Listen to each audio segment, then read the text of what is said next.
Esenlikler dostlar. Biliyorsunuz büyük bir güncelleme geldi Kingshot'a. Şimdi bunun için sizin için buradan notlar aldım. Bu güncellemede neler olduğuyla alakalı. Şimdi bu güncelleme gelince tabii ki de bayağı bir video çekildi. YouTube'da ben de onları inceledim. Yalnız ben güncellemeyi ilk başta okuduğum zaman bazı anlamadığım kısımlar vardı. Daha doğrusu kafama takılan, ikileme düştüğüm kısımlar vardı. Şimdi ben bunları çözene kadar video çekmek istemedim. Çünkü eğer benim kafamda bir soru işareti olursa haliyle izleyicinin de kafasında bir soru işareti olacak. Hatta sizin belki de kafanıza takılan daha çok şey olabilir. Çünkü başkası gibi düşünemiyor her zaman insan. Ben diğer videoları izlediğim zaman da YouTube'daki diğer videoları izlediğim zaman da bazı kafama takılan sorular oldu. Hani hiçbirisinin yanıtını alamadım. Haliyle bunu denemem gerekiyordu. O yüzden biraz geç çektim.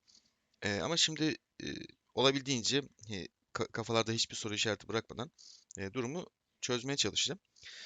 Şimdi 4 Mart güncellemesi 1. yıla özel bir güncelleme Kingshot'ta ve bayağı büyük bir güncelleme geldi. Şimdi buradaki gelen yeniliklerle ilgili kısa bir özet geçeceğim. Bayağı bir şeyimiz var, maddemiz var ve burada hani bizim faydamıza ne oldu, bizim ne yapmamız lazım, e, oyun tarzımızda herhangi bir değişikliğe gitmemiz lazım mı, değil mi? Güncellemelerin küçük kısımları var, büyük kısımları var. Bayağı bir etki ediyor aslında. Şimdi listemizden yavaşça tek tek gidelim. Ayava için yeni ödüller geldi. Tarihsel rekor puan. O da şöyle arkadaşlar. Ayava'nın da biliyorsunuz şey yapıyoruz. Burada günlük ödüller alıyoruz. Bir de bunun tarihsel toplam hasar rekoru var. Şimdi ben burada ilk ikileme düştüğüm kısım burasıydı. Çünkü burada kişisel toplam hasar rekoru yazıyor. Toplam dediği için ben dedim ki hani bir yandan hasar rekoru diyor, bir yandan da toplam hasar rekoru diyor. Toplam dediği için ben dedim ki bu arada bunların İngilizcelerine de baktım. Orada da aynı ikileme düştüm. Bir şey değişmedi yani. Toplam hasar dediği için ben dedim ki acaba her 2 günde bir ayıda verdiğimiz hasarları toplayarak mı gidiyor acaba? Çünkü böyle bir şey olabilirdi. Hani en son 72 B'ye geldiği zaman orada bütün ödülleri almış mı olacağız acaba diye düşündüm. Fakat böyle bir şey yokmuş arkadaşlar. Burada diyelim ki ben mesela 2 gün önceki ayıda 2,4 vurmuştum. 2,4 mi 2,5 mi ne vurmuştum? 2,5 milyar. Fakat dünkü ayıda mesela 2,7 milyar vurdum. Ne oldu? Buradaki 2,4'ü zaten alabilmiştim ama hala 3 milyar vuramadığım için buradakini alamadım. Yani toplayarak gitmiyor. Vurduğunuz en yüksek tarihsel olarak vurduğunuz en yüksek maksimum hasara göre buradaki ödülleri alabiliyorsunuz. Güzel ödüller bu arada gerçekten. Böyle yeni bir şey eklenmesi çok güzel olmuş. Hani bayağı bir ödül verdi buradan. Benim bayağı hoşuma gitti. Bedavadan ödül diyelim. Hem kişisel hasardan alıyoruz. O da zaten şunu da göstereyim. Bu kişisel hasar kısmı değişmedi bu arada arkadaşlar. Şöyle. Evet, kişisel hasar kısmı değişmedi. Buradan yine alıyoruz ödüllerimizi. Aynı şekilde. Yanına ekstra olarak da eğer bir rekor kıracak olursak o kırdığımız rekora göre de ekstra ödüller almış oluyoruz. Bu güzel bir değişiklik bence. Şimdi burayı yaptık. Burayı bir işaretleyelim. Evet, ayı planlaması artık otomatik. Bu R4 ve R5'ler için daha çok. Burada ayıyı etkinleştireceğiniz zaman şimdi diyelim ki bir ayı oynadınız. Ayıyı oynadıktan sonra işte ne zaman mesela bizimkisi akşam 19 UTC. 19 UTC'de ayıyı biz oynadık. Bir sonraki gün yine 19 UTC'de olması için, pardon bir sonraki gün diyorum, 2 gün sonraki ayının tekrar 19 UTC'de olması için otomatik olarak yeniliyor zaten kaydı. Artık bunun için ekstra bir ayar yapmamıza gerek kalmadı. Bu da zaman kazandırıyor. Güzel. Bunu da işaretledik. İttifak için korumalı kaynak toplama noktası. O da şu oluyor arkadaşlar. Şu kısım. Şimdi burada ittifak R4 ya da R5 fark etmez. Bunu yerleştiriyor. Buradan da korumalı kaynak çekebiliyoruz. Korumalı kaynak olması tabii farm hesapları için yani efektif, yine güzel. Ama hani korumasız olsaydı da daha çok işimize gelirdi farm hesapları için ama kendi ana hesabınızda şöyle güzel bir detay oluyor. Aslında farm hesapları için aynı şeyi söyleyebiliriz. Şimdi burada gidiyorsunuz arkadaşlar. Burada topla dediğiniz zaman, hatta ben şunu geri çağırayım bir şey yapayım. Orayı da bir göstereyim. Topla dediğiniz zaman bayağı bir fazla şey toplayabiliyorsunuz. Kaynak toplayabiliyorsunuz ve bunu 24 saat boyunca bu açık kalıyor. 24 saat boyunca açık kaldığı için de hani tekrar tekrar toplamaya göndermenize gerek kalmıyor. Bunu mesela odun için açtı şu anda bizim ittifakımız. Her gün yeni bir maden için, her gün yeni bir kaynak için toplama noktası oluşturulabiliyor. Mesela ilk gün ekmek için açılmıştı. Daha sonraki gün demir için. Şimdi bugün mesela odun için açıldı. Daha sonra taş için açılır. Hani bunlar yapılır. Topla diyorum mesela burada. Burada içerideki diğer oyuncuların da ya bütün oyuncuların şeyleri gözüküyor. Askerleri falan. Topla diyorum mesela. Gördüğünüz gibi 51 milyon 52 milyon kaynak toplayabiliyorum. Tabii maksimum süre içerisinde bu. Şu anda mesela 6 saat kaldığı için muhtemelen bu zaten yani ne kadar toplayacak? Yani 8 pardon 14-15 milyon falan toplayacak. Bu iyi bir şey arkadaşlar. Çünkü 24 saat boyunca hiç oyuna girmeden bile şey sürekli kaynak toplayabilecek. Hesap sürekli kaynak toplayabilecek. Kesintisiz olduğu için burası bayağı iyi olmuş. Benim açıkçası çok hoşuma gitti bu güncelleme. E, Bir sonraki konumuz yeni dehşet. Seviye 8. Bu da yeni bir dehşetimiz geldi arkadaşlar.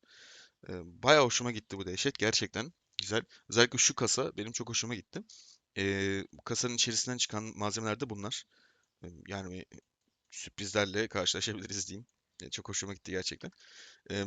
Yani sanki bu kırmızı efekt olduğu için hani Legendary kategorisinde bir dehşet.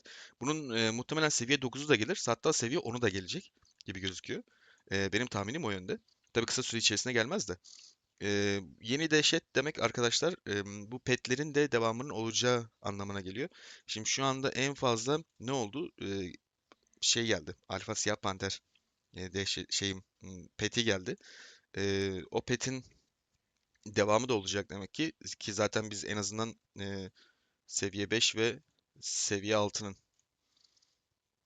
şeylerinin petlerinin çıkacağını biliyorduk. Şimdi seviye 7 ve artık seviye 8 de petleri çıkacak. Eee, Yani bu petler arkadaşlar biliyorsunuz hani önce hayvanlardan gidiyor. Hayvanlardan sonra da dehşetlere geçiyor. Petlere zaten bakarsanız o yönde ilerliyor. Bize şu anda en fazla alfa siyah panter peti geldi. Demek ki bunun Gen 5, Gen 6'sı gelecek. Daha sonrakinde de Gen 7 ve Gen 8'i gelecek. Şimdi şöyle bir durum var. Bu benim yine güncellemedeki en sevdiğim kısımlardan birisiydi. Shadow Savaşı 5 saate düştü. Bu da çok iyi. Yani artık sıkılıyordum. Gerçekten yoruluyordum yani.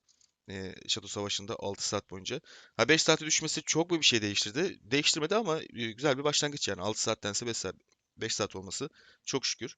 Bu hoşuma gitti gerçekten. En azından biraz da az yorulacağız. Burada Shadow Savaşı ile ilgili bir tane daha şey vardı. Kısım vardı. Onu aşağı mı attım ben? Şatodaki kulelerin, evet şuradaki şeyimiz, maddemiz. Şatodaki kulelerin isimleri değişti. Şimdi burası arkadaşlar Taret 1, tamam mı? Taret 2, işte Taret 3, Taret 4, şurası da. Yani bunu muhtemelen zaten ben yanlış biliyorum.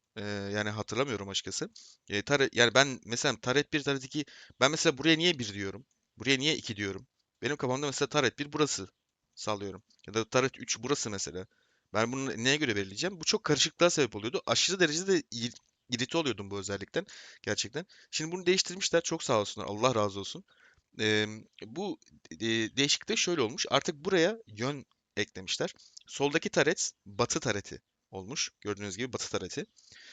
Aşağıdaki taret de güney tareti. Sağdaki taret doğu tareti. Üstteki de kuzey tareti. Yani çok daha mantıklı, çok daha olması gereken güzel bir şey olmuş. Bu güncellemenin bu kısmı da çok hoşuma gitti gerçekten.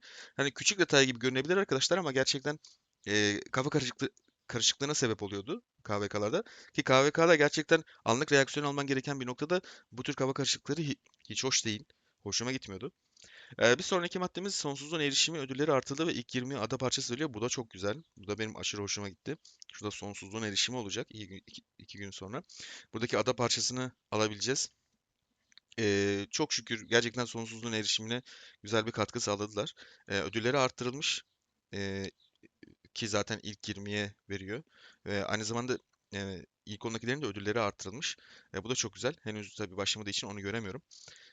Bir sonraki maddemiz de sonsuzluğun erişimin zaten savaş alanında çok fazla insan oluyordu. Onu da azaltmışlar. Bu da çok iyi bir şey.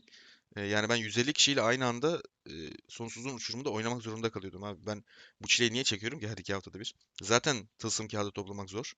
Bir de bununla savaş veriyorduk. Onu da şey yapmışlar, egal etmişler. Çok iyi olmuş. Bölge ışınlayıcısı ittifak sınırları içerisinde herhangi bir yere artık gidebiliyoruz. Şöyle oluyor da. Şimdi ben normalde ittifak sınırlarımın içinde de olsam ne yapıyordum? Şuraya mesela ışınlanacağım diyelim ki. Işınla diyordum. Burada normal bir ışınlayıcı kullanmam gerekiyordu. Yani gelişmiş ışınlayıcı. Böyle yaptım diyelim ki. Bakın şurada gelişmiş ışınlayıcı var. Gelişmiş ışınlayıcı kullanmak zorundaydım. Artık bunun yerine ben direkt şuraya ışınlanmak istediğim zaman buradaki bölge ışınlayıcısını kullanabiliyorum.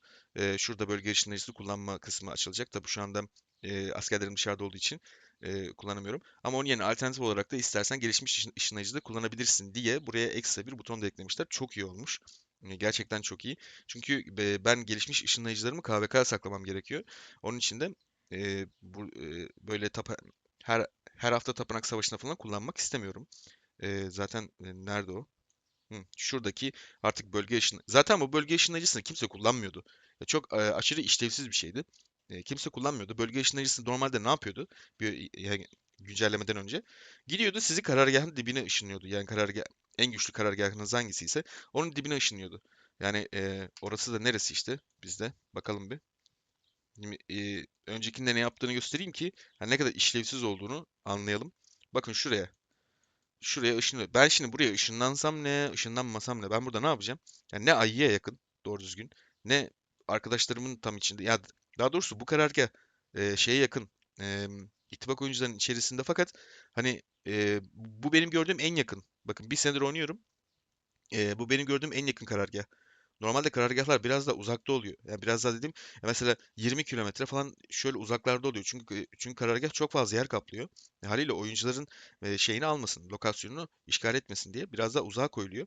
Ben şimdi buraya ışınlansam ne, ışınlanmasam ne yani hiçbir işime yaramıyor ki. Ama artık bu sorun giderilmiş oluyor. Ve bölge ışınlayıcısı yani şu kısım. Evet. Şurası artık daha özgür bir alan tanıyor bize. Bu çok iyi oldu. Çok işimize geldi. Bunlar değişmedi arkadaşlar. İttifak ışınlayıcısı hala ittifak liderinin yanına ışınlıyor. Bu da zaten her yere ışınlıyor. Güzel oldu. Bunu da beğendik. Beyaz liste ittifaktan çıkıp girenler aynı rütbeli devam edecek. Bu gerçekten şey yapıyordu. Sıkıyordu yani bir süre sonra harbiden. İttifaktan çıkıyorum. Sonra ittifa geri giriyorum. Bakıyorum R1'im. Beyaz listede olmama rağmen R1'im. Sonra hadi bekle ki R5 gelsin beni R4 yapsın ya da R4 gelsin beni R3 yapsın falan. Ha, R1 ile R3 arasında bence hiçbir fark yok da hani eğer R4 olarak görev yapıyorsanız bu çok ciddi bir bekleme süresi. R5 oyuna girecek de girmediyse bekleyeceksin de. Yani bu çok zaman alıyordu. Hatta ben bir tane şöyle göstereyim size. Mesela ittifaktan çıkıyorum şu anda. Çıktım, pıt diye çıktım. Evet, şimdi ben R4'tüm bu arada arkadaşlar.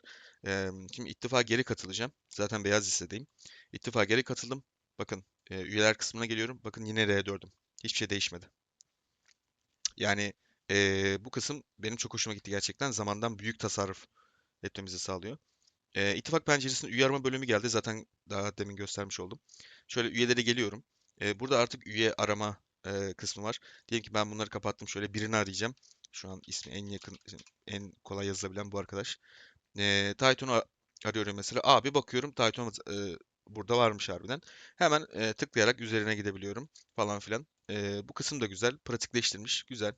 Küçük detay ama güzel. Eee, Şunu da işaretledik. İttifak bildirimleri artık planlanabilir. Bu da şöyle bir şey arkadaşlar. İttifa geliyorum.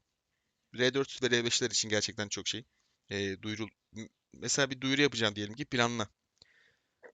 Bu duyuruyu direkt yapıyorduk normalde ama artık planlayabiliyoruz. Bu duyuruyu planlıyoruz. Mesela şey gelecek.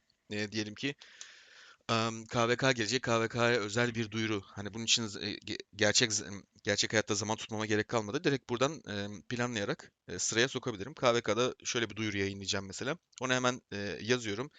Sıraya sokuyorum ve burada tak diye görünüyor. Şu an ittifakın işleyişine çok müdahale etmek istemediğim için göstermek istemiyorum. Yani şuradan zaten basitçe anlayabilirsiniz. Buraya yazınızı yazıyorsunuz. Şu gün yayınlansın diyorsunuz. Sonra tamam diyorsunuz. Bu kadar.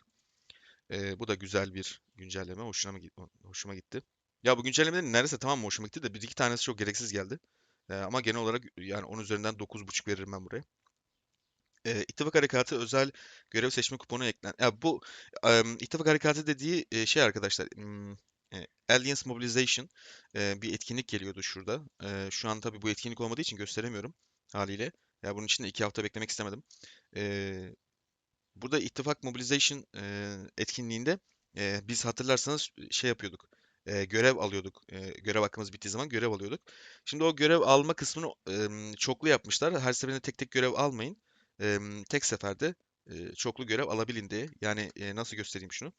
Mesela Arena'da bu özelliği getirmişlerdi. Bu çok güzel olmuştu. Arena'da mesela ben hakkım bitti diyelim ki şurada hak satın alacağım. Eskiden ne oluyordu? Buraya tıklıyordunuz tek tek almak zorundaydınız tek tek. Şimdi artık ne yaptılar? Mesela şöyle çoklu alım getirdiler. Bu ittifak harekatı kısmına da şey aynı özellik geldi. Bir de ittifak harekatında ne oldu? Artık özel bir kupon veriyorlar. O özel kuponla istediğimiz görevi seçebiliyoruz. Çünkü biz hani bize uygun bir görev gelsin diye yarım saatte bir bakmak zorundaydık. 5 dakikada bir, 2 dakikada bir sürekli böyle beklemek zorundaydık. O yüzden o ittifak harekatı etkinliği pek oynanmıyordu. Pek sevilmiyordu. Çünkü çok alıyordu. Onu da güncellemişler. Çok güzel olmuş. Bunu bir şey yapalım. İşaretleyelim. Em, evet. Kahraman salonuna yeni takas. Şimdi arkadaşlar mesela en çok ikileme düştüğüm kısım buydu. Kahraman salonunda şey gelmiş, özellik gelmiş. Genel mitik parçalarla ya ben şurada açıklamasını okudum. Duyurunun açıklamasını okudum. Duyurunun açıklamasına diyordu ki takas sistemi. Genel mitik parçayla özel özel mitik parçalarını, kahraman parçalarını takas edebiliyorsunuz diye. Ben ilk başta dedim ki acaba dedim bu genel mitik parçalarını artık Amadeus ve Helga için de mi kullanma şeyimizi açacaklar? Opsiyonu verecekler. Niye? Çünkü ben genel mitik parçalarını Helga ve Amadeus için kullanamıyorum. Mesela burada geleyim Helga'ya. Evet, yükselt diyeceğim. Bakın ne kadar Helga parçasının dışında genel mitik parçası kullanamıyorum. Diğer kahramanların hepsinde kullanabiliyorum mesela. Burada kullanabiliyorum. Diğer tarafta bunda zaten full. Evet, bunu da kullanabiliyorum. Diğer bütün kahramanlarda kullanabiliyorum ama Helga ve Amadeus'ta kullanamıyorum. Şimdi ben dedim ki böyle bir takas sistemi getirecekler. Hani acaba işte 10 tane mitik parçasını genel mitik parçasını işte Helga'ya çevir ya da Amadeus'a çevir gibi bir şey mi getirecekler acaba dedim. Ama aslında öyle değilmiş. Yaptıkları tek şey şuymuş arkadaşlar. Burada şey geldi. Kahraman salonunda eee, şey gelmiş. Genel müzik parçası gelmiş. Vay be, vallahi var ya o kadar büyük bir beklentiydi ki inanılmaz gerçekten. Yani bu şimdi gelse ne olur, gelmese ne olur. Ben bunu zaten almayacağım ki. Ya bunu kimseye almasını önermiyorum aslında da. Yani çok gereksiz bir harcama. Çünkü 12 tane şey buna verilmez gerçekten. Ya ben onun yerine gidip zaten 10 tane bundan alacağım. Ki aldım da zaten. Yani bunun getirilmesi çok bir fayda sağladığını düşünmüyorum. Öteki türlü benim eğer anladığım şekilde olsaydı hani bize bayağı bir faydası olacaktı.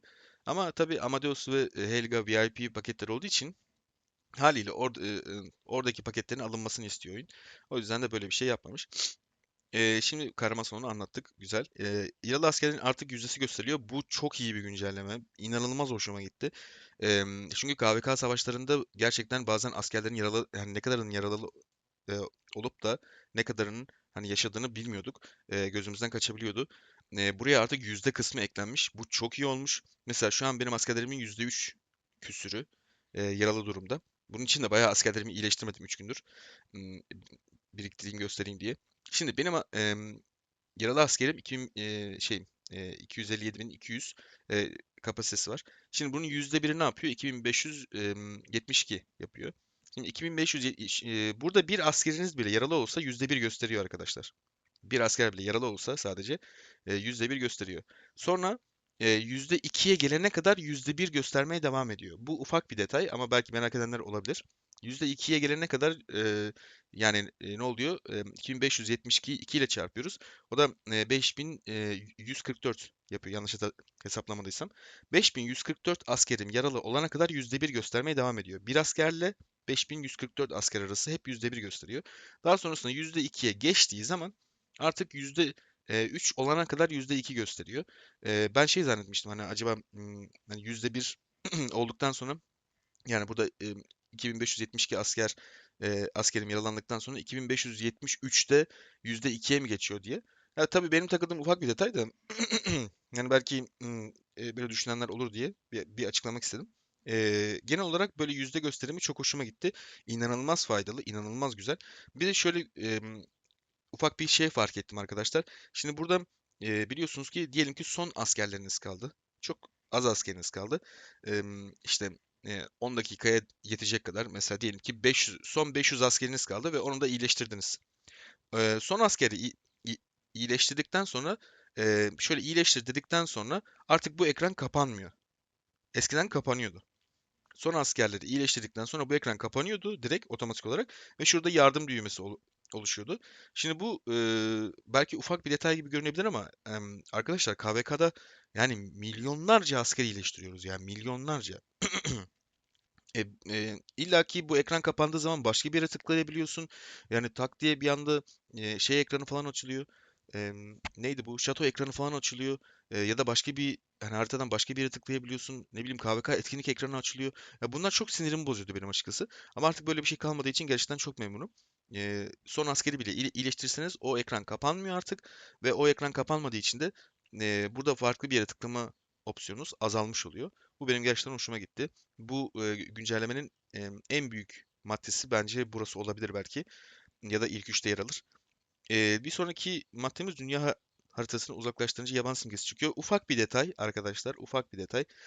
Ama güzel diyelim. Ben bunu şimdi uzaklaştırdım. Ne oldu? Bakın eskiden mesela burada şehir var, dünya haritası var. Şehir ve dünya haritası vardı eskiden sadece. Bu en aşağıdaki dünya kısmı yoktu. Şimdi buraya bunu da eklemişler. Dünya kısmına geliyorum. Aa, benim olduğum yere direkt yakınlaştırdı. Bu kadar. Ufak bir detay. Oyunu biraz daha şekillendirmiş diyelim. Bunu da geçtik. Swordland için binaya rally açarken UTC planlaması en büyük maddelerden birisi kesinlikle bu. Biliyorsunuz şey var Kılıç Diyarı'nda. Swordland dediğim Kılıç Diyarı bu arada. Kılıç Diyarı'nda bir binaya diyelim ki hem ben rally açacağım hem de benim yanımda bir tane daha arkadaşım rally açacak diyelim ki. Double rally yapacağız. Aynı anda girmek istiyoruz. Bunun için UTC planlaması, saat planlaması yapılıyor ve ikimizin rally'leri aynı anda şey yapabiliyor artık. Hiçbir hesap yapmadan aynı anda şeye vurabiliyor, binaya vurabiliyor. Bu çok güzel bir özellik, inanılmaz güzel bir özellik. Bence bunu şu anda deneme aşaması için sadece Kılıç Diyarı'na getirdiler. İleride KVK içinde geleceğini düşünüyorum. Çünkü bu olayın, bu sistemin en çok kullanıldığı yer zaten KVK savaşları. O yüzden şu anda bence deneme için Swordland'e getirdiler. Ama KVK'ya kesinlikle geleceğini düşünüyorum. Bayağı bir etki yaratır çünkü. Bu benim çok hoşuma gitti. En büyük güncelleme maddelerinden birisi bu. Aranındaki kahramanlar yükseltme komutlarını daha hızlı yapabiliyor. Yani bu çok önemli bir kısım değil. Çok önemli bir nokta değil. Bunun demek istediği de şöyle bir şey. Mesela savunma düzenine gireyim. Burada biliyorsunuz arkadaşlar şurada şey çıkıyordu ya. İşte bu kahraman güncel yükseltmeye hazır diye. Böyle yeşil bir bar çıkıyordu.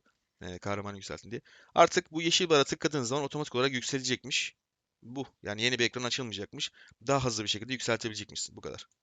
Çok da önemli bir nokta değil benim için. Haftalık aylık kartlarda alınmayan ödüller postayla gönderilir. Bu da mükemmel bir özellik gerçekten. Benim kuzenim mesela birkaç gün oyuna girememişti. Benim de haberim yoktu açıkçası. Yoksa ben yardımcı olurdum mutlaka hesabına girer şey yapardım. Haftalık aylık kartların ödüllerini alırdım. Şimdi mesela şu haftalık kartların ödüllerine bakıyoruz. Bunları aldın. Eğer bugün alamadın gidiyordu. Yokluğa karışıyordu. Ama artık buradaki ödülleri diyelim ki bugün almadın. Sana artık posta yoluyla geri gelecek.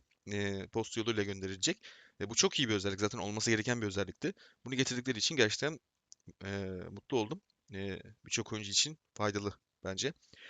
Sohbet gizlilik ayarları güncellendi. İttibaktaki all işareti artık daha belirgin. Bu da çok iyi bir özellik. Mesela şurada all yazılmış şey var mı? Göremedik ama şöyle bir yazayım. Şöyle yazayım. Sen de herkese. Hı. Evet. Şimdi artık görünen kısımda bu mesajlar daha belirgin hale geliyormuş. E, Çok bir belirginliğini göremedim. Çok bir faydasını göremedim açıkçası ama bu all etiketleri artık daha da şey oluyormuş. Şöyle çerçevesi daha da belirgin oluyormuş. Tamam. Güzel özellik peki. Bir de kişisel kısımda da pardon nereye girdim ya? Kişisel kısımda da yani sohbet ayarları kısmında da şöyle bir özellik gelmiş. Gizlilik ayarları şuradan mıydı ya? Yok. Hı. Yabancıların bana özel sohbet mesajları göndermesine izin ver. Yani ben izin veriyorum. Bunu isterseniz kapatabilirsiniz. Arkadaş listende olmayan valilerin işte sana mesaj göndermesi için şehir merkezi kaç olsun? Bu da normalde valilerin sana mesaj göndermesi için şehir merkezi kaç olsun? Bu özellikler gelmiş. Peki yani çok da benim için gerekli değildi ama e, önemseyenler için güzel bir güncelleme olmuş. Evcil hayvan macerasına tıklayınca artık direkt macera bölümüne geçiyor. Bu da çok iyi bir özellik gerçekten. Çok küçük gözüküyor ama aslında çok zaman alan bir şeydi.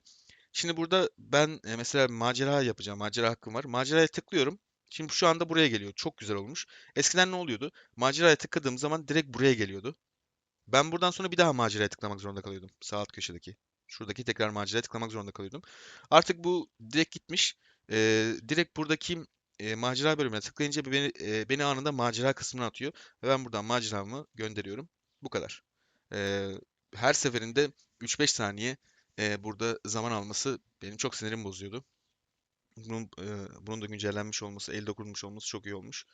Görevlendirme ofisindeki madalyondan artık ek bir onay penceresi istiyor. Bu da şu. Görevlendirme ofisine girdim mesela. Şuradan madalyon alacağım. Bu madalyonu direkt buraya tıklayınca otomatik olarak alıyordu. Artık ek bir onay penceresi istiyor.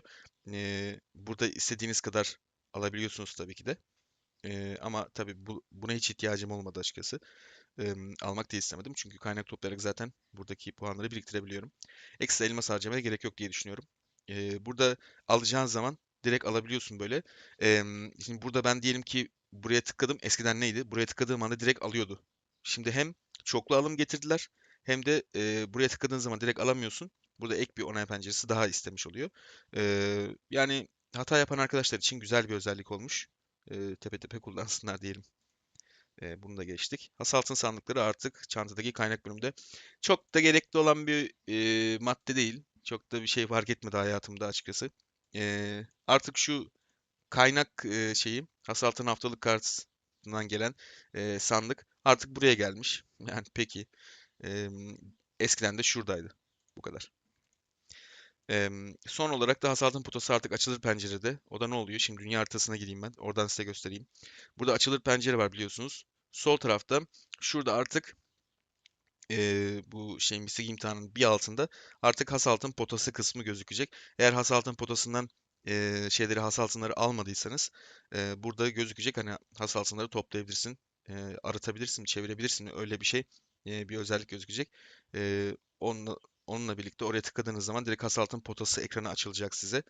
Şurası açılacak. Buradan da arıt diyerek şeyleri alabileceksiniz, hasılatları alabileceksiniz. Bunu getirmelerinin en büyük sebebi bence şu oldu. Şimdi şehir merkezi içerisinde hasılatın potası bakın çok aşağıda kalıyor. Şurada falan kalıyor. Yani insanlar görmeyebiliyor ya da dalgın olabiliyor. Yani burada asker basmış, şey basmış, askerlerini iyileştirmiş, ne bileyim, işte arenaya girmiş, bekçi kulesini yapmış falan. Haliyle buradaki hasılatın potasını görmeyebiliyor. Onu görsün diye açıkçası ekstra olarak buraya da şey yapmışlar, eklemişler. Güzel olmuş. Benim hoşuma gitti açıkçası. Yani kimsenin unutmaması için bence etkili bir yöntem olmuş. Güncellemeler bu kadardı arkadaşlar. Yani umarım herkes için iyi olmuştur. Ben oyun için inanılmaz faydalı olduğunu düşünüyorum. Gerçekten çok çok efektif yapmışlar. Küçük ince detayları bile düşünmüşler ki bu ince detaylar zaten oyunu güzelleştiriyor bence. Benim çok hoşuma gitti. Valla gerçekten mükemmel. Çok beğendim. Yani umarım sizin için de aynısı olacaktır. Bu arada akşam şey için neydi bu? Swordlands, ha, Kılıç Diyarı için canlı yayın yapmayı düşünüyorum arkadaşlar. Hem Kılıç Diyarı'nın videosunu çekeceğim hem de canlı yayında size nasıl oynadığımı, neler yapmamız gerektiğini hani kendi üslubumca, kendi jargonumca göstermeye çalışacağım. Ben neler yapıyorum gibisinden. Gelirseniz sevinirim. Bir hani hem soru cevap yaparız hem de e, Kılıç Diyarı'nda nasıl oynuyorum. Yani hem ben çünkü en güçsüz zamanlarımda da oynadım. En güçlü zamanlarımda da şu an oynuyorum Kılıç Diyarı'nı. Taktikler 3 aşağı 5 yukarı yine aynı. Size onları da göstereceğim. Ee, Böyle bir ufak bir aktivasyon yapmak istedim. Atraksiyon yapmak istedim pardon. Ee, Eğer soracağınız sorular olursa aşağı yazabilirsiniz. Videolar düzenli olarak gelmeye devam edecek. Ufak bir süre ara vermiştim. birkaç gün kadar. İşlerimi toparlamam gerekiyordu. Videolar çekmeye aynen devam edeceğim. Canlı yayında olabildiğince sizlere yardımcı olmaya çalışıyorum. Diğer videolar da yolda geliyor. Herkese teşekkür ederim arkadaşlar. Kendinize iyi bakın. Esenlikler. Görüşmek üzere.